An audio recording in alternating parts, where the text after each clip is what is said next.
This is Anand Mahajan, your instructor for this course of Python. Now in this new section and new lecture, we people are going to discuss file handling in Python. This video is brought to you by Appy Pie Academy.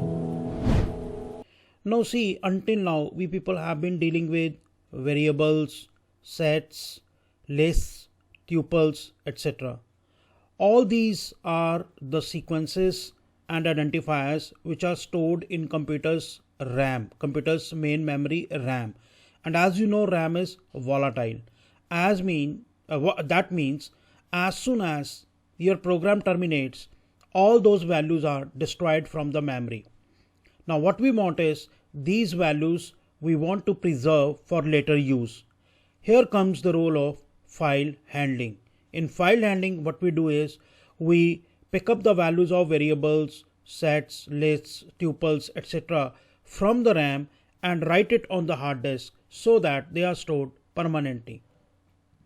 So using file handling programming, we store the data present in RAM onto the backing storage devices like hard disk. Okay, so here you can see we people have got in the RAM, we people have got this this is the variable, this is a variable with the value 100, this is another variable with the value Matthews, another variable with the value 1000.9 and another variable with the value 909. All these are variables.